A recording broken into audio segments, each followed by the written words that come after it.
चलिए देखिए, इसका दूसरा पार्ट कह रहा है P agreed to bear the dissolution expense, actual dissolution expense 4000 were paid by P. मतलब पी डिसोल्यूशन एक्सपेंस को बियर करने वाला है, मतलब बॉर्न बाय पी हो गया और पेड बाय पी हो गया। Actual dissolution expense 4000 were paid by P, P पे भी करेगा और पी बियर भी करेगा 4000 का। तो यार इसका मतलब पी बॉर्न करेगा, इसका मतलब पार्टनर कैपिटल डेबिट हो जाएगा और पार्टनर कैपिटल ही क्रेडिट हो जाएगा पी में। तो piece capital account debit to piece capital, इसका मतलब एंट्री क्या होगी, बॉर्न की हो गई piece capital account debit to piece capital. To piece capital कितने से 4000। तो हम ये कह सकते हैं कि इसकी कोई एंट्री नहीं होगी, इसकी डिसोल्यूशन एक्सपेंस जो 4000 का था उसकी नो एंट्री, उसकी कोई एंट्री नहीं होगी।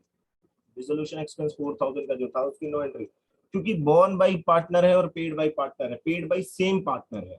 बॉर्न भी पी किया और पे भी पी किया, तो बॉर्न अगर पी कर रहा है तो यहाँ पर पार्टनर कैपिटल आएगा पी डेबिट, और पे पार्टनर कर रहा है तो पी क्रेडिट। तो पी डेबिट तो पी क्रेडिट, इसका मतलब कट के जीरो हो जाएगा, नलीफाई हो जाएगा ट्रांजेक्शन। तो इस केस में केवल पहली एंट्री होगी। ठीक है, यहाँ तक क्लियर। अभी लास्ट में आपको इसका सोल्यूशन भी हम दिखा देंगे। आगे चलते हैं, 4 तक हो गया, 5वें पे चलते हैं। पांचवा पांचवा कह रहा है a a partner was appointed to look after dissolution process for which he was allowed a remuneration of 9000। पहले हाफ पोर्शन सॉल्व कीजिए। ए को रेमुनरेशन मिल रहा है कितना, 9000 का। तो इसकी एंट्री क्या करते हैं हम लोग, realisation account debit to A's capital, realisation account debit to A's capital, realisation account debit to A's capital 9000। ये एक एंट्री हो गई। ठीक है, उसके बाद half part, N agreed to bear, N दूसरा पार्टनर आ गया भाई, N agreed to bear dissolution expense, actual dissolution expense paid by firm. मतलब बियर कौन करने वाला है, बियर करने वाला है एन, और पे कौन करेगा, फर्म। पे कौन करेगा, फर्म। देख पा रहे हैं आप, N agreed to bear dissolution expense, dissolution expense bear कौन कर रहा है, एन। पे कौन कर रहा है, फर्म। ये लिखा हुआ है actual dissolution expense 4000 were paid by firm. तो बियर कौन कर रहा है, एन, एन बियर कर रहा है, मतलब पार्टनर एन। तो एन डेबिट हो जाएगा और फर्म पे कर रहा है तो बैंक क्रेडिट हो जाएगा। इसका मतलब आ जाएगा A's capital account debit, A's capital account debit to bank, to bank account 4000। है ना आसान, बहुत आसान है।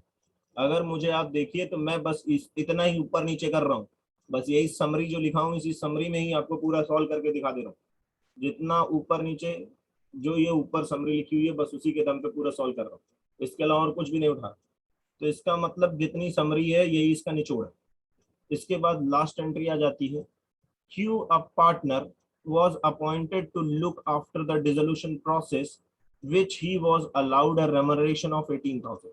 तो रेमुनरेशन 18,000 आप अलाउ कर रहे हैं, रेमुनरेशन की एंट्री होती है relation account debit to partner capital.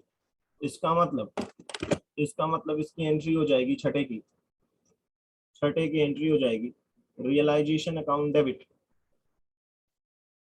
Realisation account debit,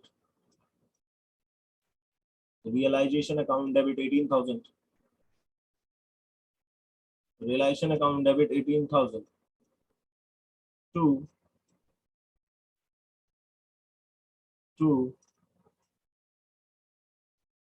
cues capital, क्योंकि क्यू को अपॉइंट किया गया, Q's capital account 18,000 being remuneration, being remuneration,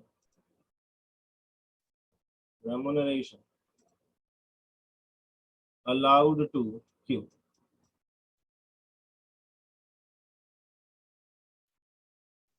B part, Q agreed, यहां तक हो गया। Q agreed to took over stock 18,000 for his remuneration। The stock was already transferred to realization account। इसका मतलब समझिएगा, इसका मतलब समझिएगा, जो रेमुनरेशन था, रेमुनरेशन था कितने का, 18,000 का। और 18,000 रेमोरेशन के बदले में क्या ले लिया, टेक कर लिया, टेक इन स्टॉक, उसने क्या ले लिया, स्टॉक। तो ये एक खर्चा था और ये एक एसेट थी, ये एक एसेट थी। और अगर आप पुरानी एंट्रियों को याद कीजिए तो पुरानी एंट्रियों में मैंने आपको एक बात बताई थी कि पुरानी एंट्री में ये बताया था जब कोई एसेट जब किसी लाइबिलिटी से सेटल होती है तो उसकी कोई एंट्री नहीं की जाती। ये आपको दिखाऊं मैं इसमें कल की क्लास में।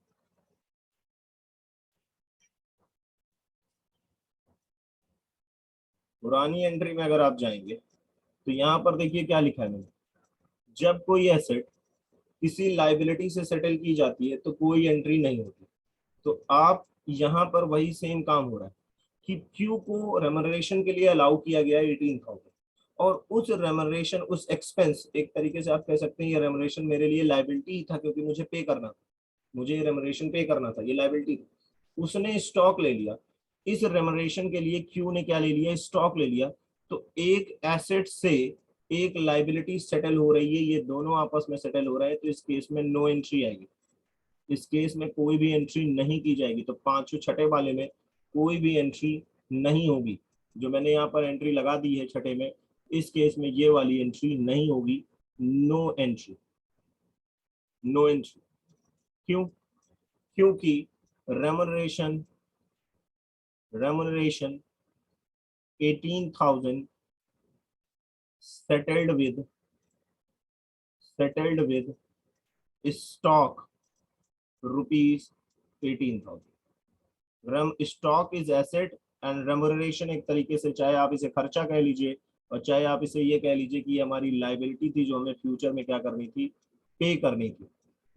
तो एक एसेट एक लाइबिलिटी से सेटल हो रही है, इसलिए कोई भी एंट्री यहाँ पर नहीं होगी। तो 6 वाले का आंसर जाएगा नो एंट्री। आइए आपको दिखा भी देते हैं, 6 वाले में कोई भी एंट्री नहीं की गई होगी।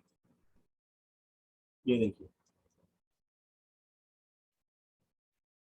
ये 6 वाले में नो एंट्री, ठीक है।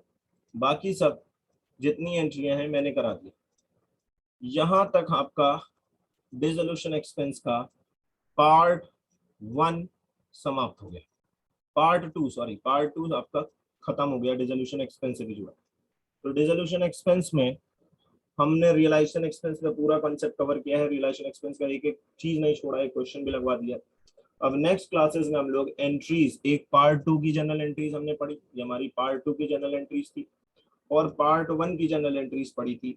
तो part 1 plus part 2, part 1 plus part 2 general entries का मिक्स क्वेश्चन अब लगाएंगे, मतलब ये लगेगा हम लोग का नेक्स्ट क्लास। तो इसे आप कह सकते हैं general entries part 2, general entries part 2। तो चलिए बच्चों, आज के लिए इतना ही। मिलते हैं कल की क्लास में, कल नए एग्जाम्पल के साथ और क्वेश्चन लगाएंगे और एंट्री से जुड़े सभी क्वेश्चन को समाप्त करेंगे कल की क्लास में।